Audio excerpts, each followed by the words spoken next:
Praise the Lord. Tumayo po lahat ng mga tatay.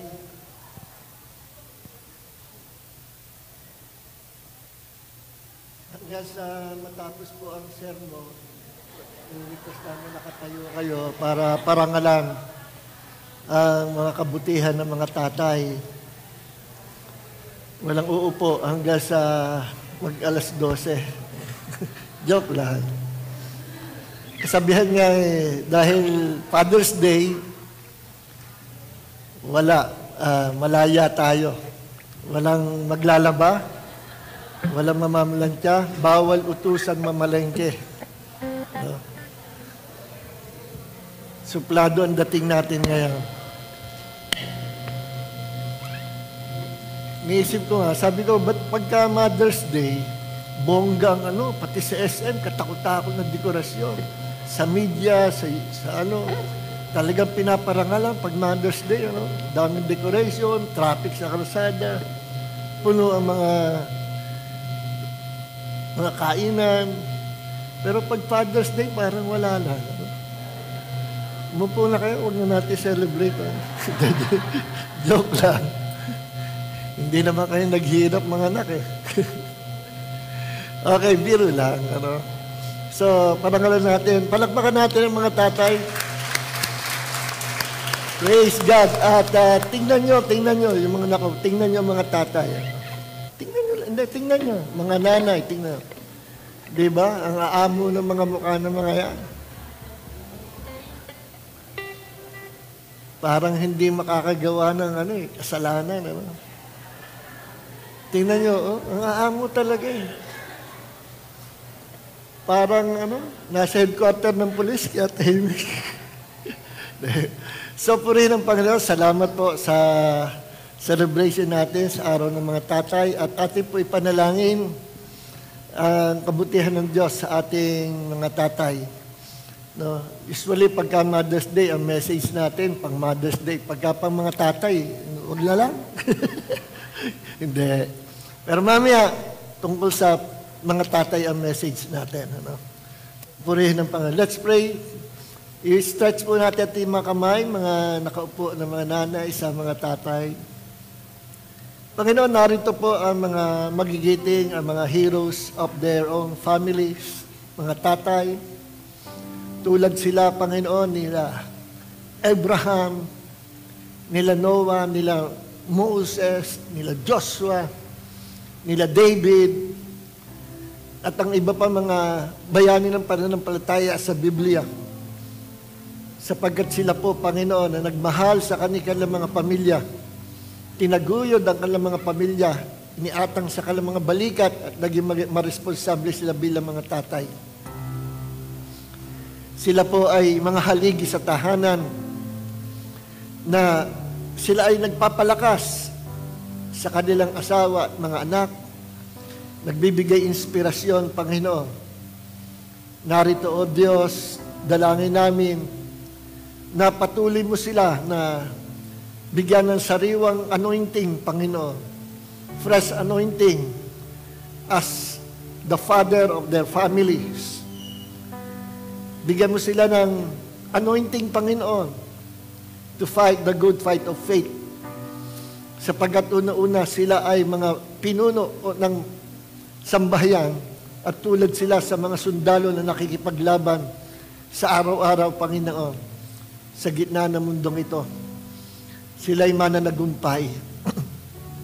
Narito, O Diyos, tinatas namin sa iyo ang lahat ng mga ama sa luklukan ng aming Diyos Ama na makapangyarihan sa lahat.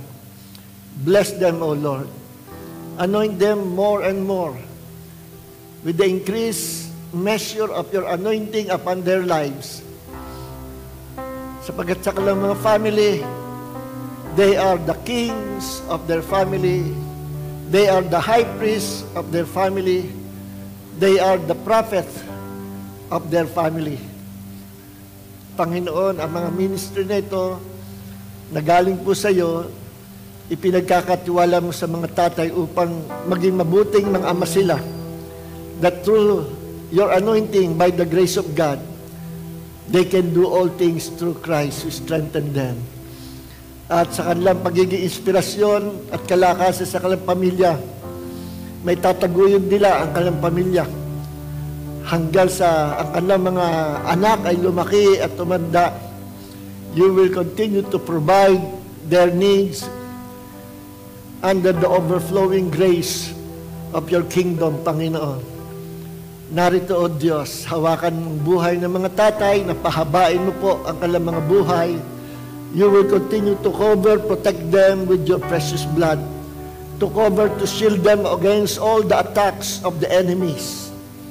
And nothing can harm them, Lord, even their households and loved ones. For they are covered with your precious blood, clothed with your presence, and refreshing them with joy, peace, love, through your anointing, Lord. Let them bear much fruit, Lord, in your kingdom, sa pamagitan ng responsibility na kanila pong ipapakita sa kanilang tahanan, sapagkat sila po'y mabubuting ama at lalo mo pa silang pabubutihin. They will walk with God forever, kasama ang kanilang buong sambahayan. At sila po ang susi ng future generation. Sila ang susi ng magandang henerasyon. Henerasyon na may takot sa Diyos, henerasyon na maglilingkod po sa iyo. Thank you, Father God, for anointing and blessing these fathers. Sa araw nito, we celebrate the goodness of the Lord sa mga ama, sa mga tatay. And all glory belongs to Jesus. Lahat po magsabi ng Amen. Amen. Makakaupo na po tayo lahat. Wala na.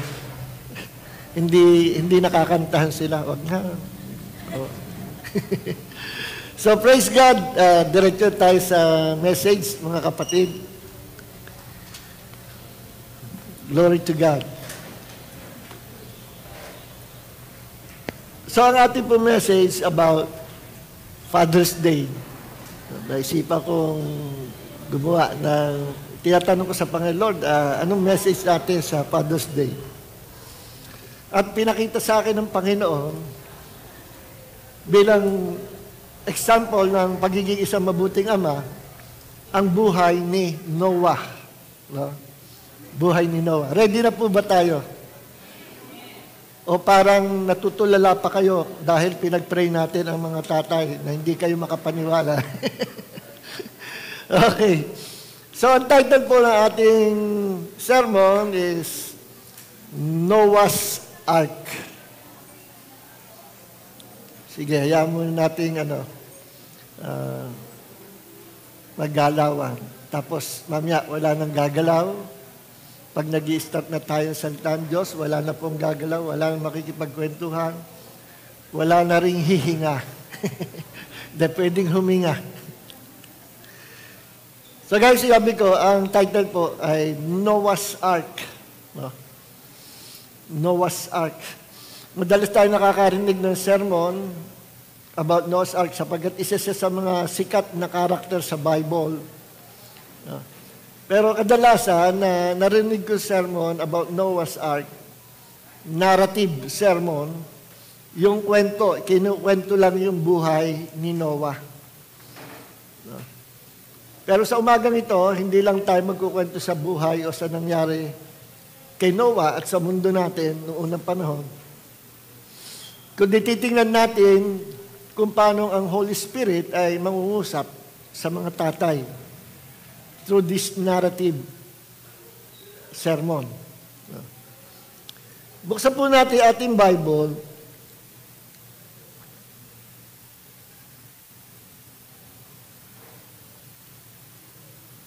Sa Tagalog ko babasahin. Sa Genesis chapter 6, verse 9 hanggang 10, at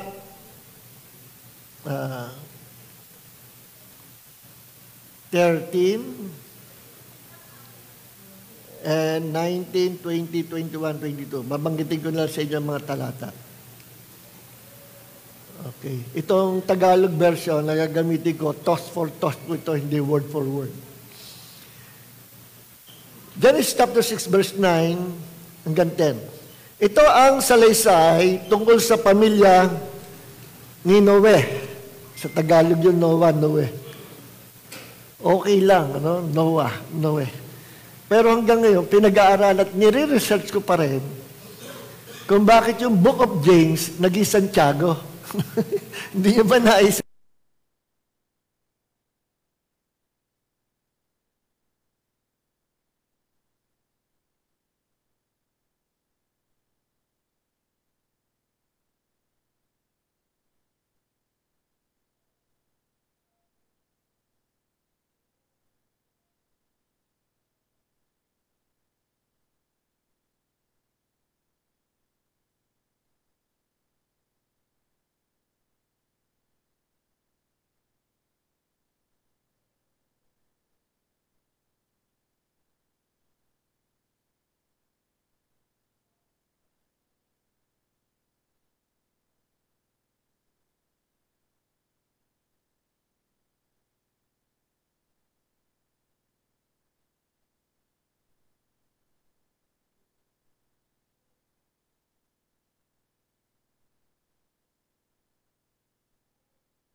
Picture na korting barko, no?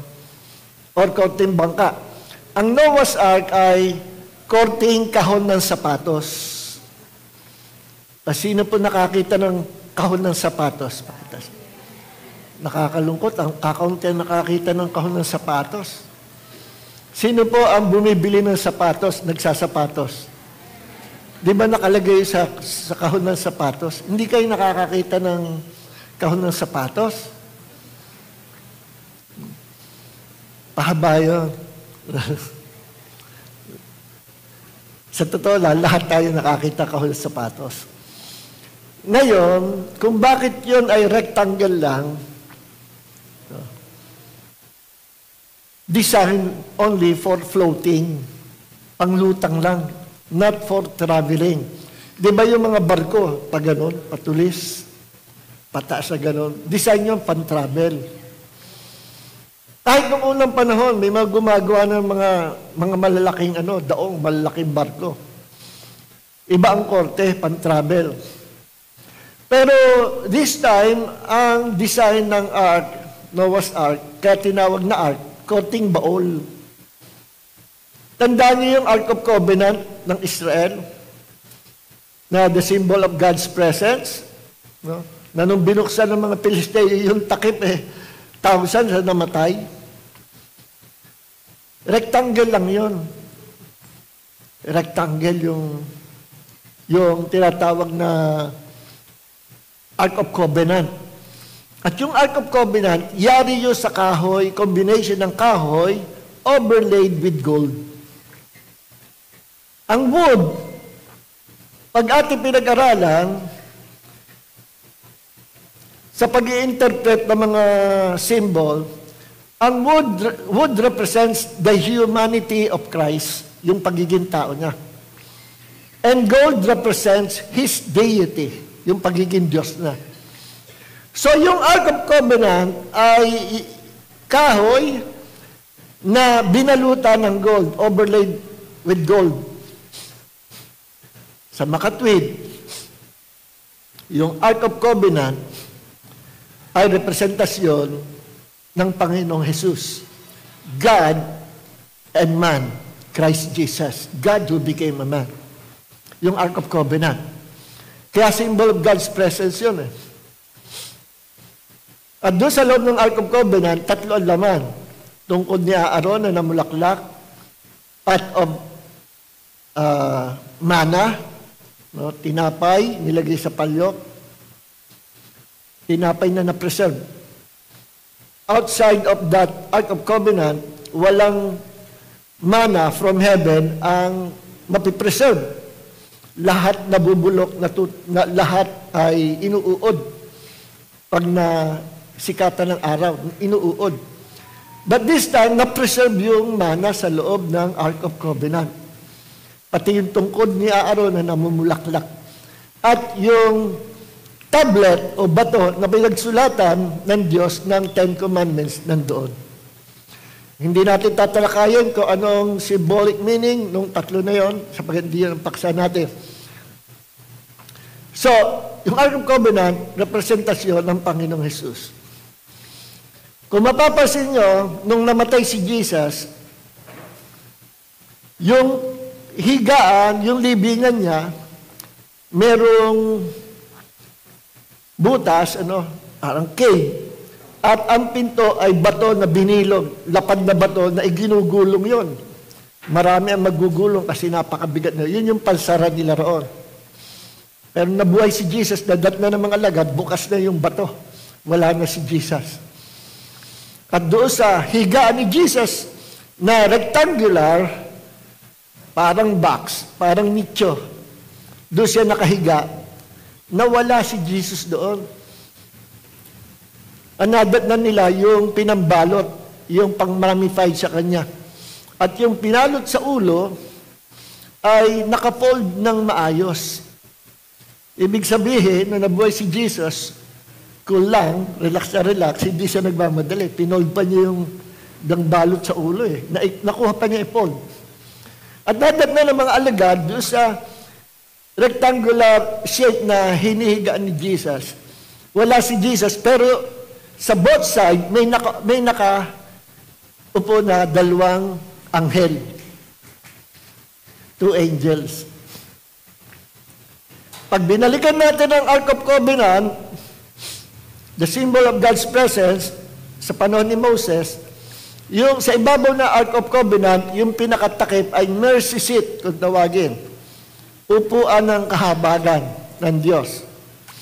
At sa ibabaw, may 2 anghel, cherubim, na magkasalubong at ang pakpak ay magkasalubong din. Nasa both side ng Ark of Covenant. Dalawang anghel or cherubim. Nung nabuhay si Jesus, wala na siya sa higaan niya, pero may dalawang anghel sa tabi. Mukhang merong pagkakaisa, may pagkakahawig yung Ark of Covenant at yung hinigaan ni Jesus. Kung inyong maaalala, si Jesus nung ipinanganak, inihiga siya doon sa manger. Akala ko nung araw, ang manger, yung kubo yung kulungan ng mga hayop. Ang manger pala, yung painuman, pakainan ng hayop. Na rectangular shape din, nilagyan lang nila Joseph at Mary ng kutsyon, siguro yung mga dayami, nilatagan ng tela, doon inihiga si baby Jesus nung isa'y pinanganak. Doon sa box type na rectangular shape. Nandun si Jesus. Puro lahat coating sa kahon ng sapatos. Yung hinigaan niya, libingan. Yung Ark of Covenant, yung manger na pinaghigaan kay Jesus, ginawang baby crib. At yung Noah's Ark, puro rectangular shape. Ituloy natin ang pagbabasa. Binigyan ko lang kayong background, tapos tutumbukin natin. Verse 19, lockdown tayo. Magpapasok ka rin ng isang lalaki at babae sa bawat uri ng hayop para mabuhay sila kasama mo. Dalawa sa bawat uri ng lahat ng mga hayop, excuse me, mga lumilipad, lumalakad, gumagapang, malapit sila sa inyo para hindi sila mamatay. No? Lalapit sila sa inyo para hindi sila mamatay. Magdala ka rin ng lahat ng uri ng pagkain para sa inyo at para rin sa mga hayop. Sinunod ni Noah ang lahat ng iniutos ng Diyos sa kanya.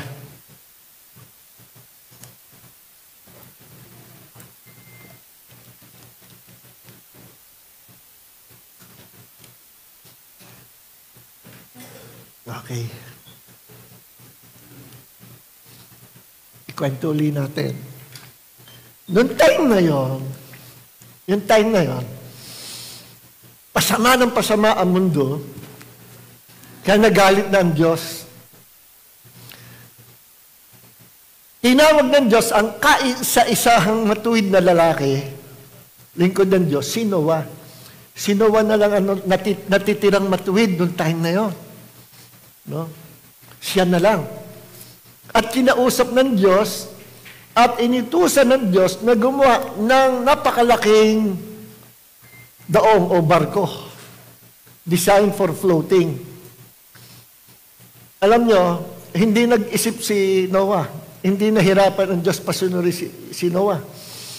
Immediately, sapagkat si Noah ay tapat sa Panginoon, matuwid na lingkod ng Diyos, immediately, he obeyed God. Kasi sabi ng Diyos, lilipulin ko lahat ng tao sa mundo sapagkat ubod na ng sama ang tao sa mundo. At ikaw at ang iyong pamilya na lang ang ititira ko.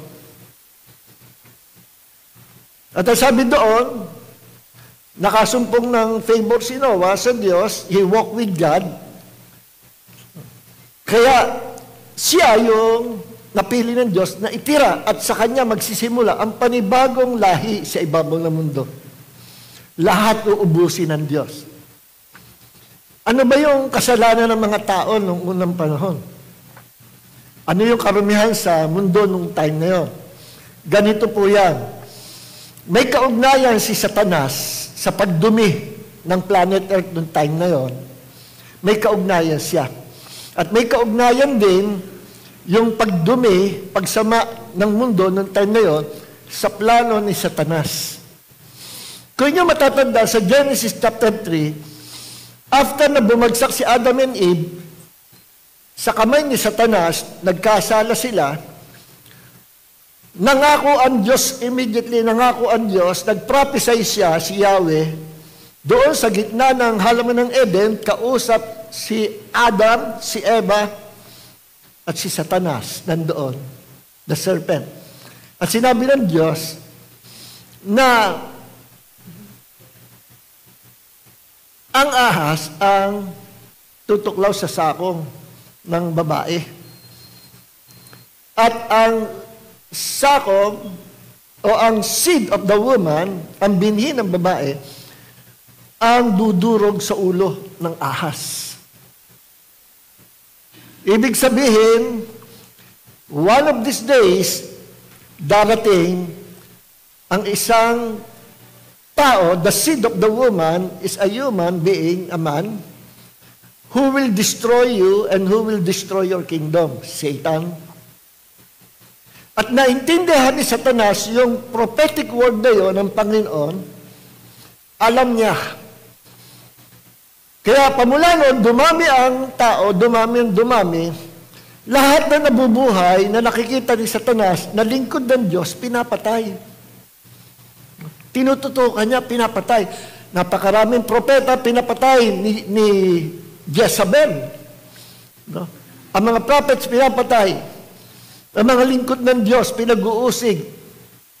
Pinapatay. Napagkamalan niya, baka si Abraham, o baka si Abraham. Pero hindi, namatay sa katanda si Abraham. Napagkamalan niya, baka si Moses, o baka si Joshua. Hindi niya alam kung sino, kasi hindi naman omniscience, hindi all-knowing si Satanas. Basta sinubaybay lang niya, inabangan niya kung sino yung Messiah, tagapagligtas ng mundo na darating. Until, nung si Jesus ay umapir sa Jordan River at binaptize si John the Baptist, nabuksan ang langit, bumaba ang Holy Spirit, kawangis na kalapati, yun ang time na si Jesus ay inanoint bilang Messiah who will move under the power of God, power of the Holy Spirit. At nagsalita ang Ama, ito ang sinisinta kong anak, ang lubos kong kinalulugdan. Ako'y naniniwala, possible narinig ni Satan yon in the realm of the Spirit. At pamula noon, hindi na niya hiniwalay si Jesus. Siguro sabi ni Satanas, bullseye, ito na yun. Kaya sinubaybayan niya, after water baptism, sinundan niya hanggang wilderness. Tandaan niyo, 3 times ang tinukso. Ang pinanlaban lang ni Jesus, Word of God, hindi umubras sa Satanas, pasamantalang umalis siya.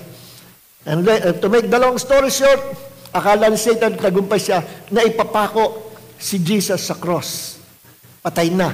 Nung time na yun, nagdiwang ang kingdom of darkness. Akala nila, patay na ang tagapagligtas.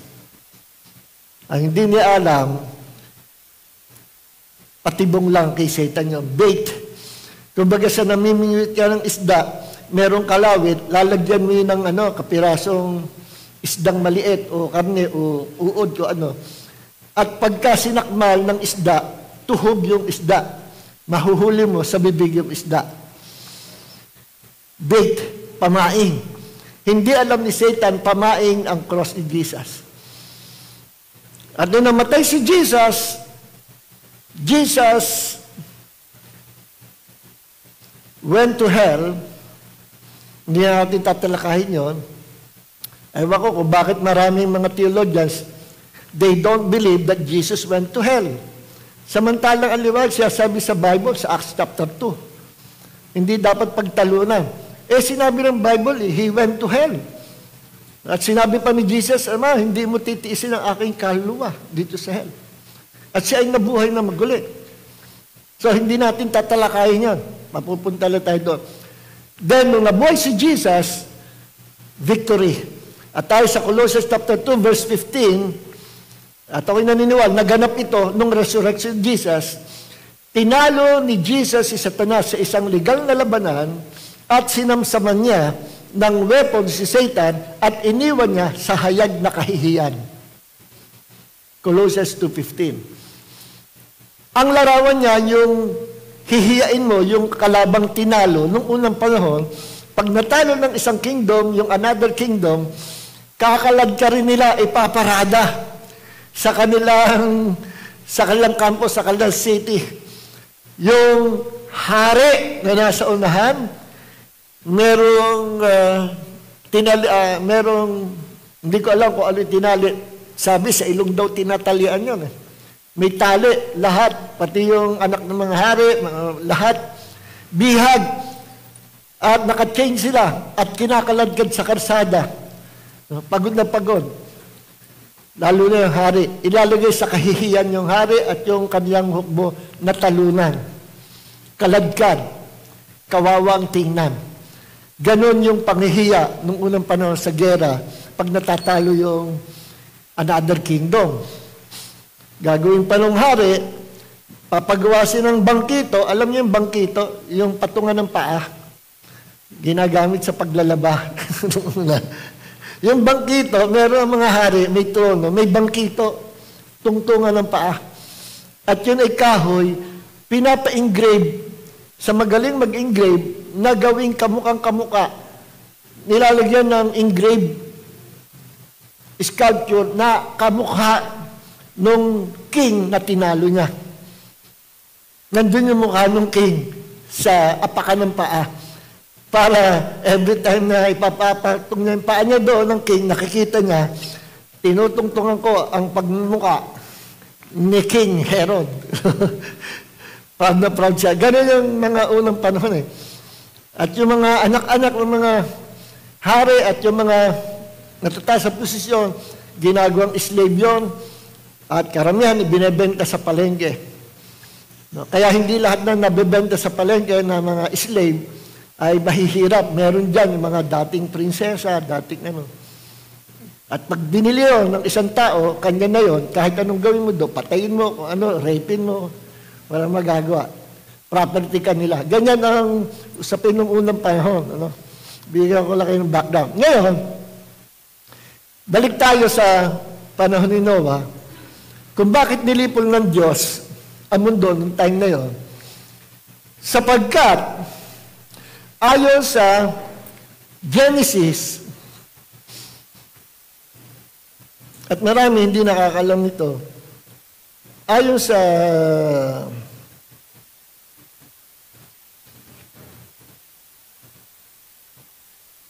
Genesis,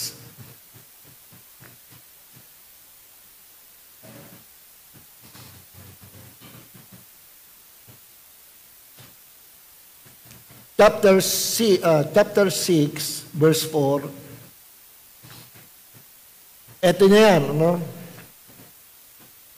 Genesis chapter 6, verse 4. The Nephilim were on the earth in those days, and also afterward, when the sons of God came in to the daughters of men, and they bore children to them. Those were the mighty men who were of old, men of renown. When the Lord saw that the wickedness of man was great on the earth, and that every intent of the thoughts of his heart was only evil continually, verse 6, the Lord was sorry that he made man on the earth, and he was grieved in his heart. And the Lord said, I will blot out man, whom I have created from the face of the land, from man to animals, to creeping things, and to birds of the sky, for I am sorry that I have made them. But Noah found favor in the eyes of the Lord. Okay. Ayon sa Genesis chapter 6, verse 4 hanggang 6, there were many giants in the land at that time. Saan nang galing yung mga giants at kung tawagin mga Nephilim? No? Nung panahon pa ni Enoch, napakarami ng giants. No? Panahon pa ni Enoch. Si Enoch ay great-great-grandfather ni Noah. No? Si Enoch. And Enoch also walked with God, at sapagkat lumakad siya kasama ng Diyos, kinuha siya ng Panginoon na rapture. Si Enoch ang unang tao na na-rapture. Kinuha ng Panginoon. Hindi siya nakakita ng kamatayan. Hanggang ngayon, nandun si Enoch sa langit. Noong panahon ni Enoch, napakaraming mga giants. At mababasa po natin yan, kung kayo nakabasa, kung tamad kayo magbasa, meron sa YouTube, audio book of Enoch. Pakikinggan nyo na lang. Dahil tinatawag magbasa, pakikinggan nyo. Meron niya, tinagalog na eh. Buhay ni Enoch, yung Book of Enoch. Yung Book of Enoch, na tagpuan din yan, ano? Sa Qumran Cave, nung unang panahon, yun yung isa sa mga, doon sa Qumran Cave, nakita rin kasama ng Book of Enoch, Book of the Giants, Book of Jasper, Book of Jubilee, Book of Isaiah, the complete Book of Isaiah, nandoon. No? So, may mga books doon na hindi nakasama sa Bible. Ang isa dyan, yung Book of Enoch, na pinatanggal ng Roman Catholic Church doon sa isang council na pinagbitingan nila. Ewan ko kung ba't pinatanggal. So, tinanggal sa Bible yung Book of Enoch. Kasi may mga contradiction daw. No? At isa sa hindi nila pinaniniwalaan, yung size ng giants ng panahon ni Enoch ay 3,000 elms na kung i-convert natin sa ating panahon na sukatan ay 300 miles or 300 kilometers. Ang haba, ang laki ng giants. So parang parang hill, parang bundok. No? Ang haba. Ilang kilometers ba ang Sampaloc Lake? 3 kilometers ba? 2.5. 3 or 3.5. Iulat niyo yung Sampaloc Lake, ganun kalaki ang mga giants ng unang panahon. At maraming evidences na nahuhukay. Mga bato na natuyo, na may traces na mga blood at mga veins. Na sabi, yun ay mga laman. Mga mud fossils na mga giants ng unang panahon. Libo-libo taon nakakaraan. Na na-preserve. Dahil sa alat at dahil sa lamig, dahil sa alat ng tubig at sa lamig, na-preserve. Hanggang sa naging bato. Ang katawan pala natin, pag na-preserve ito, yung natural na preservation, nagiging matigas, nagiging bato. So, meron niyang natatagpuan ng mga putol na ulo, putol na paa, bato eh. Bato. At nung pinag-aralan, may mga veins at may mga traces ng dugo. So, dating katawan ng tao yun. Ang dami dyan nagkalat sa paligiran ng buong mundo. Sapagat ang buong mundo nakalata ng giants ng time na yon. Bakit? Saan galing ang giants? Created ba yon ng Panginoon? Ang sagot, hindi. Hindi. They were offsprings of those fallen angels. Si Satanas, nagrebelde sa Diyos kasama ang one-third ng mga angelic beings from heaven, kinalaban nilang Diyos. Naisama niya yung one-third ng mga angels sa langit. Hanggang ngayon, they are free, roaming around this world, nagpaplano how to destroy mankind. Pero ito, ibang mga group of angels, itong nagkasala na ito. Ito kung tawagin sa Book of Enoch, ay mga watchers. Bakit watchers? Kasi itong mga angels ito, inassign ng Diyos para bantayan ang mga tao sa mundo. Pero natukso sila, nagkaroon sila ng desire sa magagandang babae na anak ng tao. At nagplano sila, they were 200 watchers. At merong leader sila nagpasimula, gusto kong gawin to. Pero kayo ba, sasali sa gagawin kong ito? Gagawin ko ito kung kayong lahat sasali. Payag ba kayo? Okay sa inyo. Pananagutan natin to. Okay sa amin.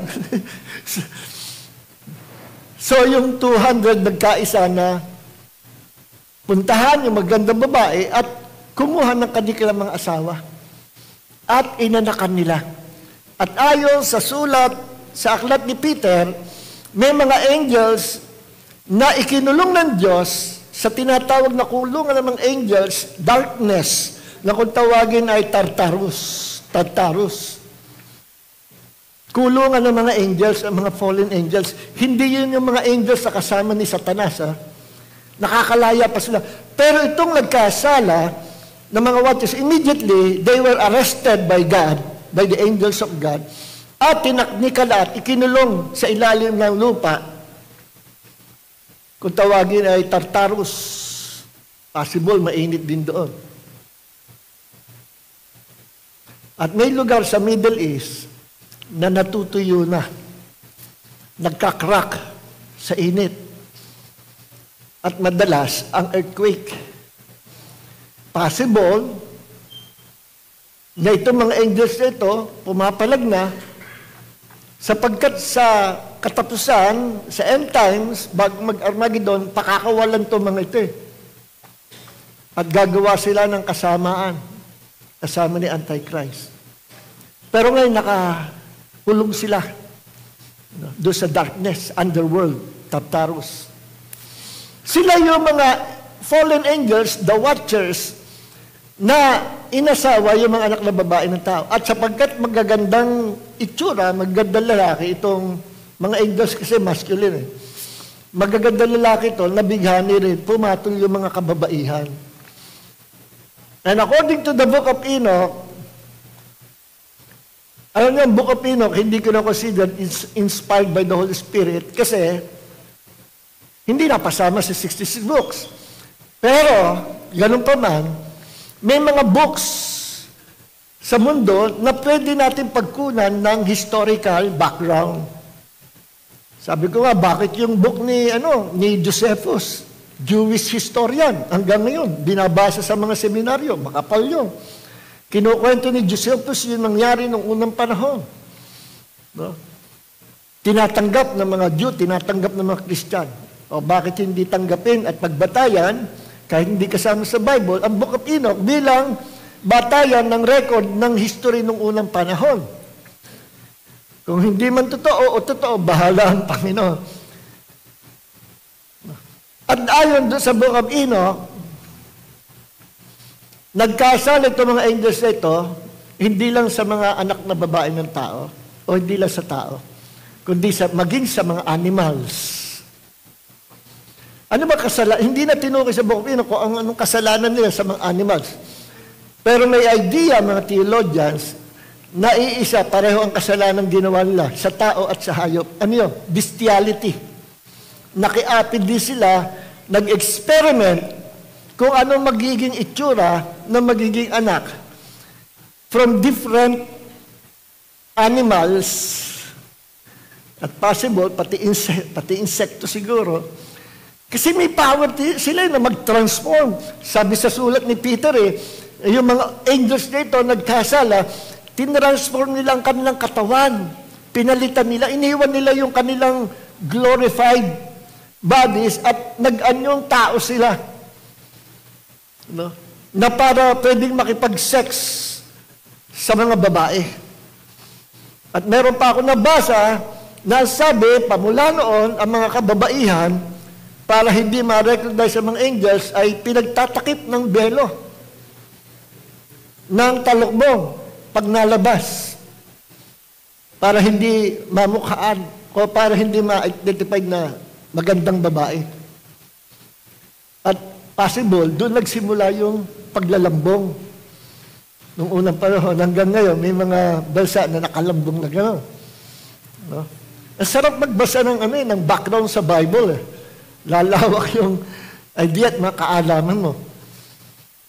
So, ang nangyari, ang naging anak ng mga angels, all angels sa mga babae, ay giants. Na nung unang panahon, saksakan na lalaki kung tawagin ay titans. Alam niyo sa mga pelikula, yung mga pelikula ng mga Titans, kinuha lang yan doon sa mga books na yan eh. Yung istorya. Kaya lalaki ng mga giants at bandang huli, itong mga giants, hindi naman mga tao yan eh. Hindi sila human being. Nag-away-away din yan. At nabasa ko yung Book of the Giants, namumuhay na normal mga higante, parang tao, yung asawa ng isang giant, babae, ninilas siya o possible ni-rape ng isang giant. At doon nagsimula yung war, giants against giants. At nagpatayan sila. May pinag-ugatan. Nagpatayan sila, naglabanan sila. At ito mga giants, ito, bandang huli, nag-iiba na ang sizes. Habang tumatagal sa mundo, nag-iiba yung breed nila. Nag-i-evolve, nag-iiba. Lumiliit na lumiliit. Kaya pagdating kay David, ang nakalaban yung giant, si Goliath, di ba? Mababa na si Goliath, 12 to 16 feet lang si Goliath. Meron akong chart na nakita, pinagbatayan, yung mga nahuhukay na mga kalansay, mga giants.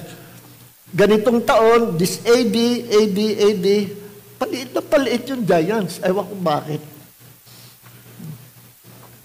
At nung namatay, itong mga giants ito, sila yung mga naging demons. So demons are not human beings. Sila yung mga naging demons na kasama ni Satanas. Hanggang ngayon, nakakalaya sila. Kaya sa bukid yan, nung araw pag nagkwento yung mga pisa namin doon sa Santo Cristo, yun ang doon lumaki yung mother ko, mga Makandili at Puunin, Santo Cristo. Pag kinuwento kami ng mga pisa namin marami nakikitang kapre, tikbalang nung unang panahon, dahil sa ilog, Santo Angel pala, Santo Cristo din, Santo Angel. Ilog nung araw ang tawag doon, may kubo, yung lola ko doon, nagbabakasyon minsan kami. At sasabihin ng pisa, dyan sa puno na yan, tutoy. Minsan, pag nag-amoy tabako, pag silip namin, kapre. Parang normal na sa kanila. Tapos pag may dayo, sabi, pag naligaw ka, babaligtarin mo yung damit mo para makabalik ka sa pinag-ewa kung totoo yun. At mismong yung pinsang ko na nagkukwento sa amin gano'n, natikbalang. Natikbalang siya.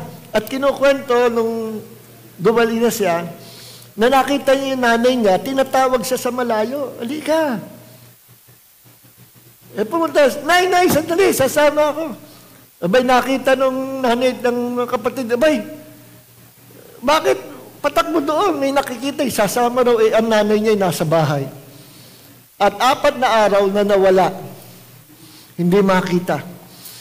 Hinanap ng mga taga-baryo kung nasaan, at kinukwento niya, isinilid siya sa sako, nung kung sino man yun, at hindi siya makalis sako, nandun siya, natagpuan siya sa gitna ng kawayanan na matinik.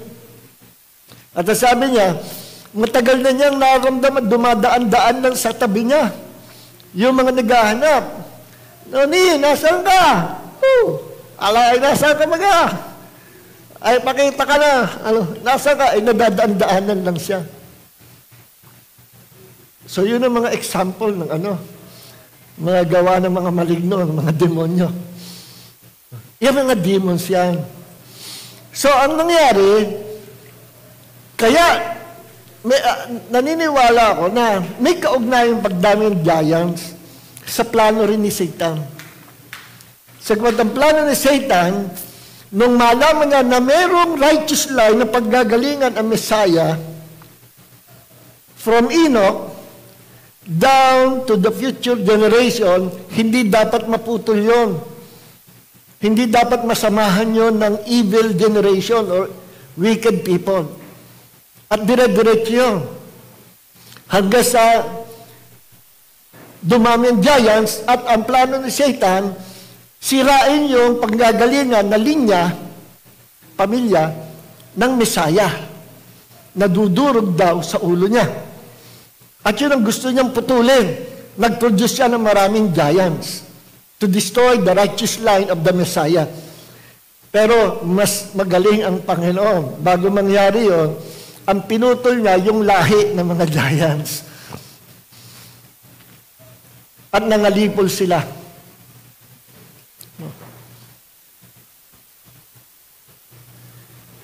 Then, pagkatapos na malipol, ang hindi natin maintindihan at hindi ito masagot ng mga Bible scholars, after the flood of Noah, meron na namang mga giants. Possible na inulit na naman yung proseso how to produce giants in the land. Kaya nung ang Panginoon ay pinangakuan ang mga Israelites na I will bring you to the promised land, sa land of Canaan, na doon i-bless ko kayo. Pagdating ng 12 spies doon, kasama doon sa 12 spies si Caleb at si Joshua, nakita nila na malusog yung lupain, maraming blessing. Ang bunga ng isang buwig na ubas, dala-dala ng 2 higante. Higante na, ang laki pa ng ubas.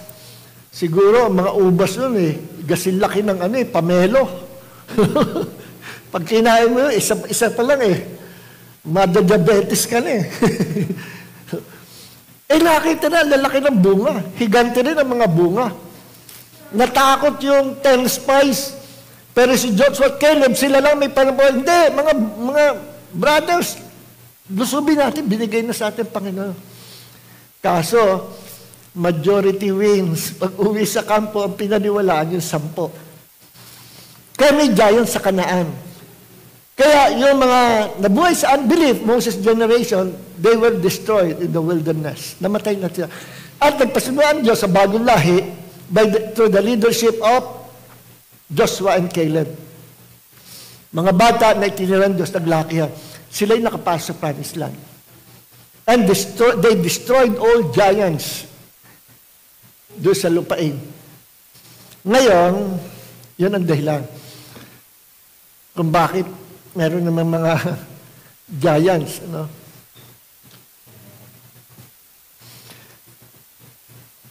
Balik tayo kay Noah. So, ang ginawa ng Diyos, mukhang masyado napapalawak yung aking expository sermon.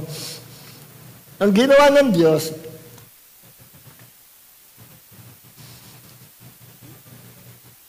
sinabi na nga ng Panginoon, pauulanin ko, lilipulin ko lahat ng tao. Umulan binuksan ng Diyos, ako dito na bago, binuksan ng Diyos lahat ng mga bukal sa ilalim ng mundo. Tapos, binuksan yung langit. Alam mo, pag binag-aralan natin ang Genesis, yung Genesis creation ng mundo at ng kaluwakan, before Noah's flood, may nakabalot. From the beginning, may nakabalot na protection sa mundo natin. Merong canopy, nakalukob. At yung canopy na yon, nagbibigay protection sa planet Earth para maging tamang-tama ang klima ng panahon. At doon sa Genesis, nung nagpasimula, lumikha ang Diyos, mababasa yun doon, at inihiwalay ng Diyos ang tubig.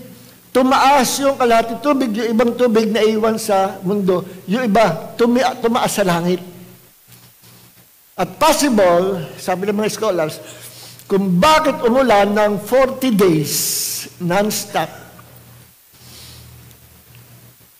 at bumaha hanggang sa pinakamantas na bundok ay natabunan ng tubig sa buong mundo.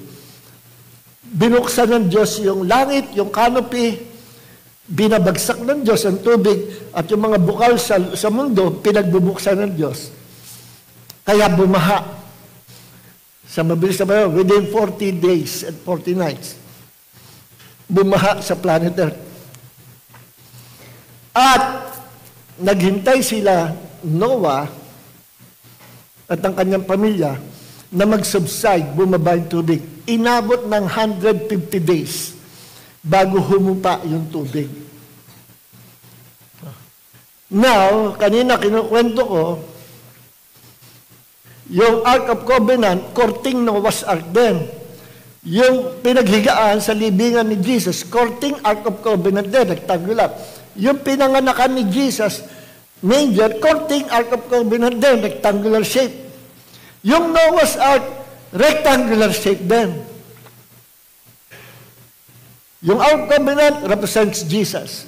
The manger, na nandun si Jesus, represent Jesus. Yung hiniga ni Jesus, represent Jesus, na doon siya inihiga. May dalawang anghel, represents the Ark of Covenant.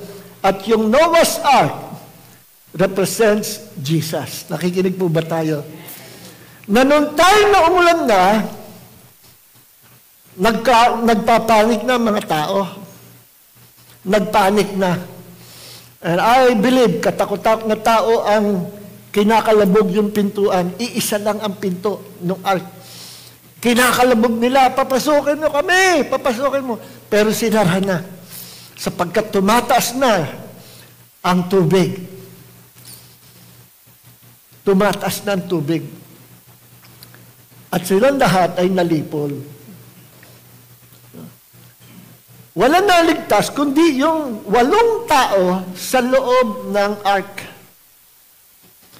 Kung si Noah at ang kanyang pamilya hindi pumasok sa ark, pati sila kasama sa judgment. Because that water, flood, represents God's judgment. Kaya naligtas lang yung mga tao sa loob ng ark.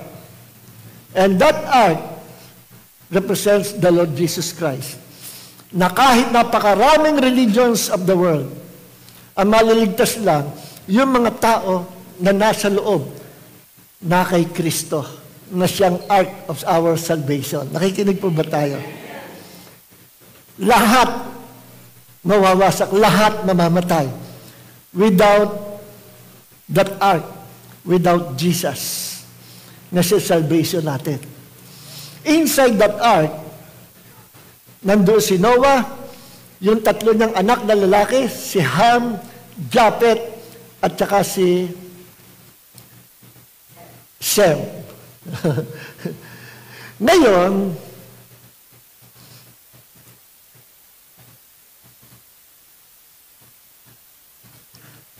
kailan namatay si Noah? After 950 years. Nabuhay siya 950 years. Ano po? At gaano katagal, marami nagtanong, gaano katagal kinonstruct nila Noah yung ark? No. Sabi nung iba, 120 years. Pero sabi sa pagko-compute ng mga theologians, possible na hindi 120 years. Yung 120 years na binabanggit sa Bible, yun yung pinapasok ng Diyos ang pamilyang Noah at yung mga animals na ililigtas. Pero possible daw na 75 years, humigot kumulang 75 years bago natapos yung barko o yung daong ni Noah. Ang tagal. No. Noah was a righteous man. Ito yung karakter ni Noah. No? Ito, pasok tayo sa araw ng mga tatay. Ito yung characteristics ni Noah. Noah lived a very uncompromised life. Meaning, hindi siya nakipag-compromise sa kasalanan sa libutan. Alam niyo po ba na ang pangalang Noah sa Hebrew means rest and comfort. Rest and comfort. Nung si Noah pumasok sa ark, kasama ang family niya, merong revelation niyo. Kung ang ark ay si Jesus, si Noah means rest and comfort, pumasok sa loob ng ark. Kapag ang nananampalataya ay nasa loob ni Jesus, He is now in Christ, magkakaroon siya ng rest, peace, and comfort. Yan ang pangalan ni Noah. Okay. Now, si Noah ay isang larawan ng isang tamang-tama na larawan ng isang mabuting ama. Number 1, imagine, lahat ng mga tao na makakakita sa ginagawa ni Noah, pinagtatawanan siya. Parang sira ulo ito. Hindi lang siya, buong pamilya niya. Kasi ang mga naligtas si Noah, yung wife niya, 3 anak niya, Ham, Japhet, Shem, at yung mga asawa ng mga anak niya lalaki, 3 manugang niya, 8 lahat sila. Imagine, lahat hindi naniniwala kay Noah, pinagtatawanan siya, nililibak, pinagtatawanan, init-init nga naman ang panahon, gagawa ka ng napakalaking barko, aamin mo yan. Hindi naman umuulan. Pero alam nyo, hindi nagpatinag si Noah. Hindi siya na-discourage. Basta ang focus niya ay na kay Yahweh, na sa Diyos, at sa salita ni Yahweh, nanampalataya siya. Para kagaya nangyari kay Thomas Edison, nung kanyang gumagawa siya ng experiment, how to invent light bulb, pinagtatawanan siya ng mga contemporary scientist niya at sinasabi, nasisira ng ulo ito. Minsan hindi na siya lumalabas sa kanyang sa kanyang kwarto. Almost 3,000 experiment failed bago siya nag-arrive na ma-invento niya ang light bulb. Pero may buong katyagaan at paniniwala, one of these days, makikreate ito to bless mankind. At ngayon, may ilaw tayo because of Thomas Edison. Ginamit siya ng Diyos. Laging ganon. Pagtatawanan ka. Kapag ikay nasa Diyos, minsan pagtatawanan ka, hayaan mong tumawa sila. Minsan pag-uusigi mo, hayaan mong usigi ka lang. Pagdating sa kabilang buhay, tingnan natin kung sino ang tama. Ako'y nalulungkot, may mga ka-office mate ako na nung kasama ko, nagbabasa akong Bible, pinagtatawanan ako. Yung iba sa kanila, patay na ngayon. At ako'y nalulungkot. At sabi ko, ang pag-asa lang nila, kung sila naghihingalo, merong evangelist na nangaral ng gospel at tinanggap na siya si Jesus. Paano kung wala? They are now in hell, suffering in hell, na lahat sila nagsasabi, tama si Nestor, tama pala yung nakikita natin, nagbabasa siya ng Bible, pinagtatawanan natin, niloloko-loko natin. Lahat sila magsasabi ng gano'n. At isa sa umusig sa akin noon, si Helen Bella. Tandaan niyo si Helen Bella? Sino nakakilala kay Helen Bella? Kay Helen Bola. Meron kasi nag-impersonate ginawang comedy. Ito po si Helen Bola. Nanguhula. Si Helen Bella, nung nagtatrabaho ko sa GMA, ka-office mate ko, magkasama kami sa kwarto. Siya yung voicing namin, nagboboses. No? Magandang boses. Matangkad na babae. Nung nakita nila ako, at saka yung isa ko-office mate, nagbabasa Bible, tiyatawa nila ako. At sabi ko, alam nyo, mali pala yung tinuro sa ating reliyon. Mali pala ang pagsamba sa Diyos-Diyosan. Naku, nagalit sa akin. Nestor, ano yung sinasabi mali? Alam mo, kanya-kanyang paniniwala yun. Sabi ko, hindi, nasa Bible, mali talaga ang Diyos-Diyosan. Hindi. Kanya-kanya yan. May sarili ka paniniwala. May kami, tama kami. Kasi dalawa sila, isa si Helen Bella. Hinayaan ko na lang. Alam mo, makipagtalo ko. Bandang huli, na-share ni, I think, ni Paul Nakalinaw, isang Baptist Christian, si Helen Bella, kasama, newscaster din yun Na-share si Helen Bella, and Helen Bella believed and received Jesus into her heart at naging born-again Christian. Then sinyera ni Helen Bella, si Connie Reyes, at iba pa. Noong ako'y nasa Amerika, nalungkot ako kasi nasa Amerika ako, namatay si Helen Bella. Sa cancer yata, sa colon ba yun? Kasi si Helen Bella, pag lunchtime, alokin ako niya. Nes, kain ka. Yung Japanese, yung sushi ba? Hindi, yung raw fish na parang bangus yata. Sabi ko, sa Japan, malilinis yung isda, ganyan. Pero dito, sa Pilipinas, hindi mo magkakatiwalaan kung fresh fish. No? Sa Japan, laging fresh nga eh. Kaya ang mga Hapon, kumakahilaw, mga raw fish. Dito, gagayahin mo yun, tapos gagawin mo Japanese food. Medyo, mahilig siya sa ganun. Naisip ko rin, sabi ko, hindi ka maka-epekto dito kay Helen. Hilaw na, tsaka malinis kaya yung isda. Hanggang sa balita ako na matay siya sa cancer. Pero bago siya namatay, in-invite namin siya sa Bible Studies Channel 7. At sabi ko, nagtago ako. Kasi ayoko mapahiya siya. Kasi nilait-lait niya ako noon eh. Nakipagtalo pa. Ngayon, na-born again na siya. Nagtago ako sa sulok doon sa dilim. Hindi ko alam, nakikita niya pala ako. Doon sa dilim. No? May harang. At nung siya nagtatestify sa kalagay testimony niya, sabi niya, at ngayon ako naniniwala, Nestor, na lahat pala ng sinier mo noon at sinabi mo sa amin ay tama. Mali ako. Naku, nakita ko. Kita pala ako ni Helen. Kano kami kinasal, Sister Lily, kinuha namin ninang siya sa kasal. Hanggang sa namatay siya.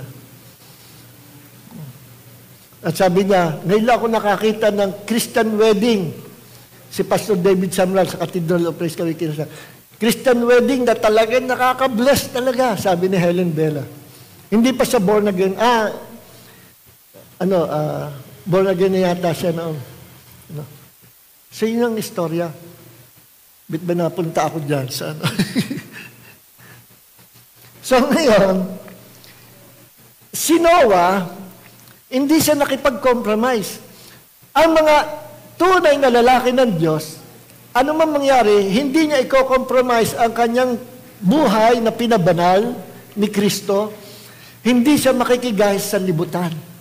Kayo mga tunay na matuwid na ama ng tahanan. Pangalawa, kahit anong persecuted kayo na kung sino-sino, hayaan nyo lang. No? Sa bandang huli, kayo naman ang tatawa sapagkat kayo ang nasa katotohanan. No?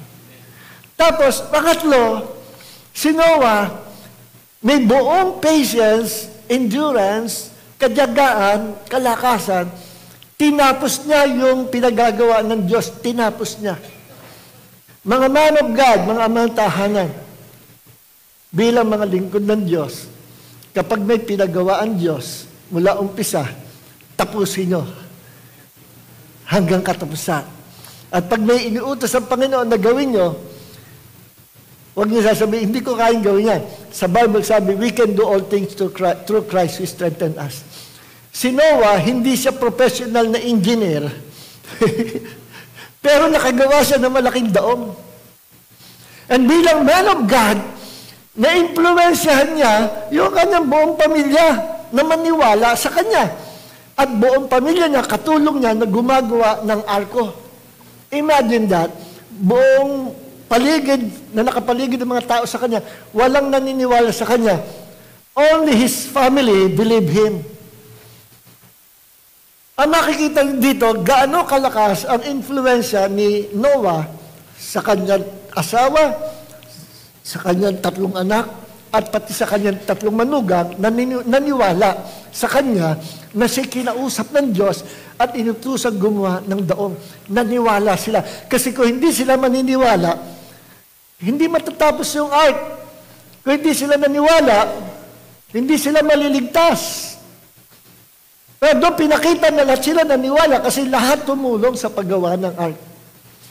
Yung obedience ni Noah, listen mga kapatid, bilang mga man of God sa kanya-kanyang tahanan, kayo ang amang tahanan, huwag kayong papayag na ang inyong asawa, mga anak, ay hindi madala sa pananampalataya at maglingkod sa Diyos.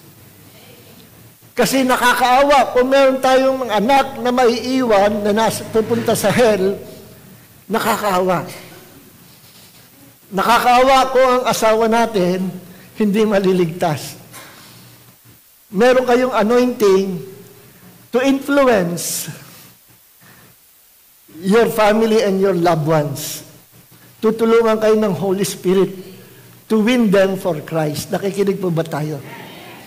At mga ama, dahil sa paglilingkod nyo sa Panginoon, kayo ang future ng magandang generation.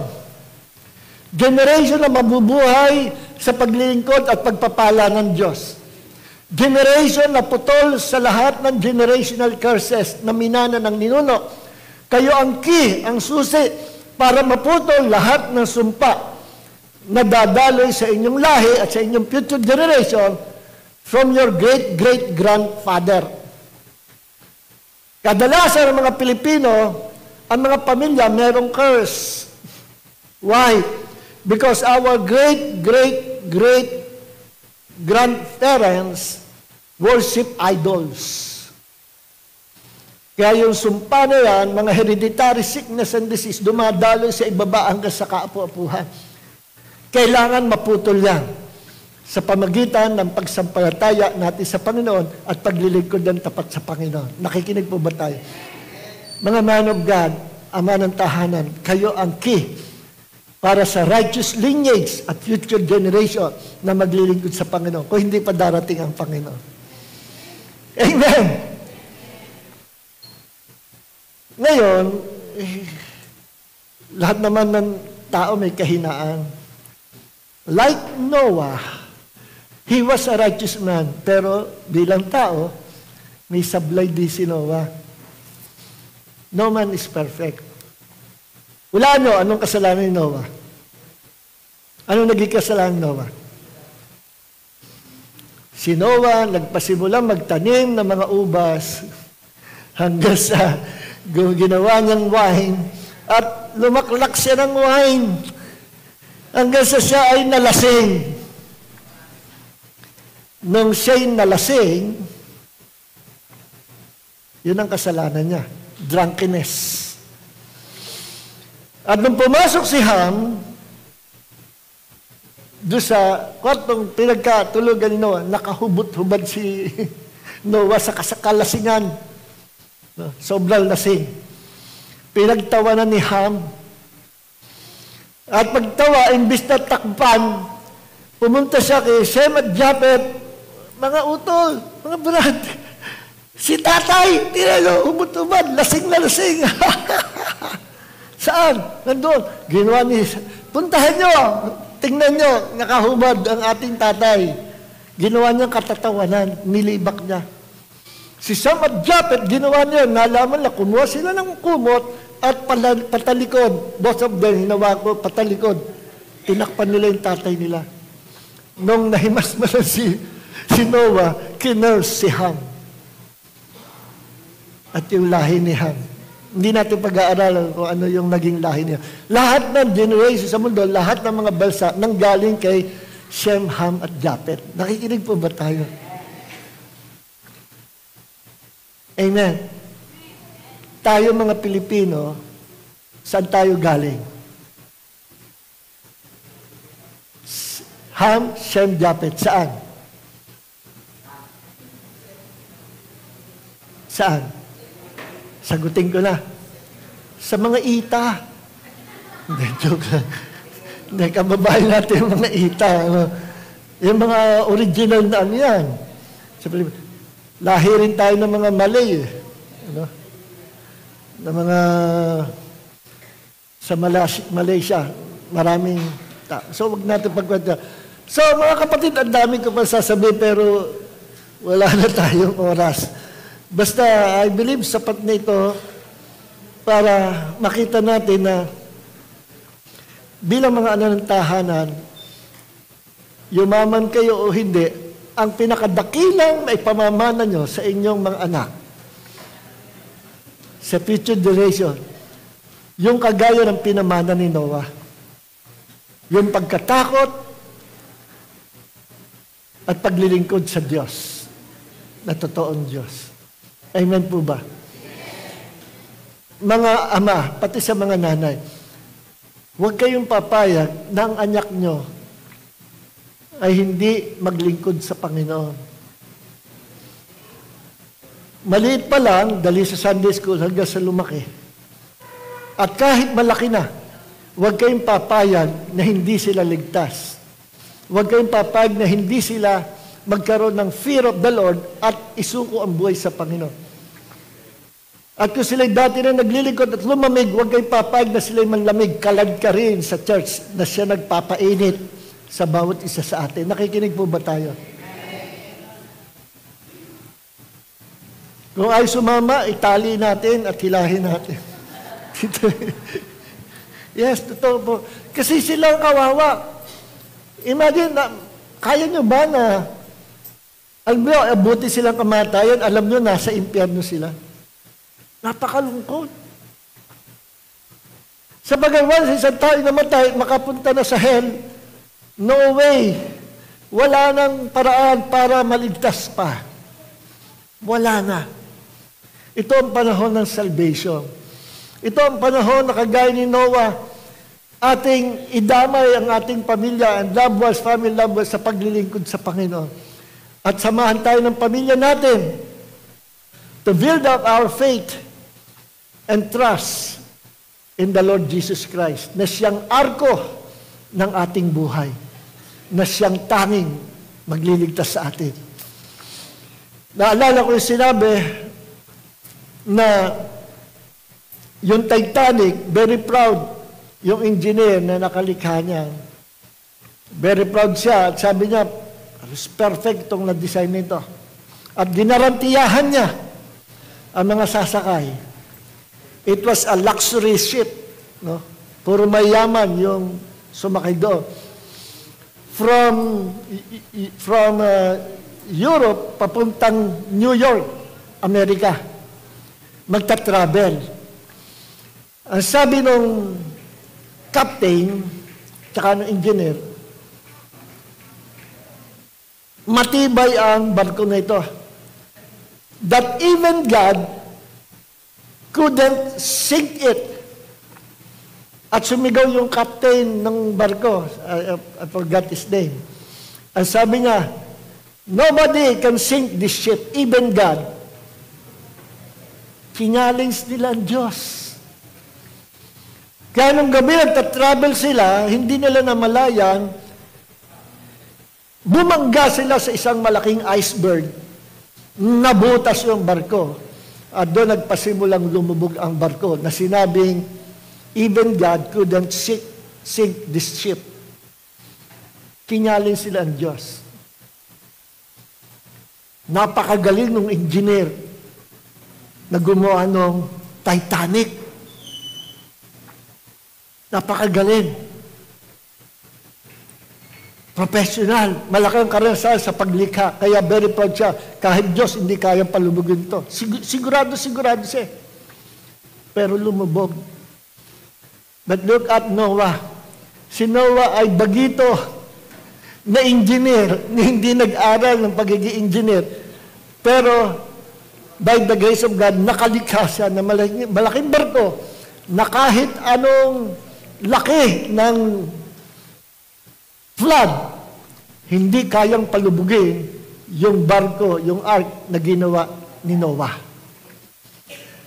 Wala yung gulong. Walang timo, walang manubela. Bakit? Sapagkat ang Panginoon ang magpapatakbo ng daong. Wala silang pandetect kung saan direksyon sapagkat ang Panginoon ang direksyon nila. Hindi sila nakakatiyak ng safety doon sa kanilang daong basta gumawa lang sila. Sapagkat ang safety na pinagkakatiwala nila ay si Yahweh na nag-utos sa kanila na gumawa ng daong. And that ark is the Lord Jesus Christ. Tayo po lahat ay tumayo. Thank you, Lord. Panginoon, kagaya ni Noah, nawa ang bawat isang mga ama ng tahanan, masumpungan mo, that they walk with you, Lord. They walk with God. By your grace, Lord, tulungan mo kami to humble ourselves and to walk with you, Lord, every day. Na may pamuhay namin, ang gusto mong ipamuhay namin, at magampanan namin ang pagiging ama sa tahanan. At ang pananampalataya, ang pinakakayamanan na aming pwedeng ipamana sa aming mga anak, mga apo at future generation, sapagkat ito ang pinakamahalagang treasure sa buong universe. The salvation of the Lord sa aming tahanan. At kagaya ni Joshua, sa kanyang faith declaration, sabi niya, "But as for me and my house, we will serve the Lord." Yahweh. Marami pong salamat, Panginoon. Palakpakan natin ang Panginoon. Thank you, Lord. Awitin natin awit na ito. I sing praises to your name, oh Lord, praises to your name, oh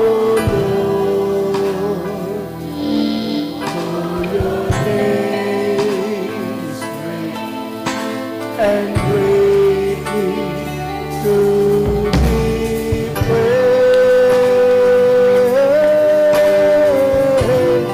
I sing praises to your name,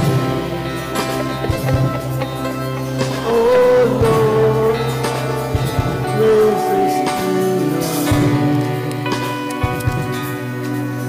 oh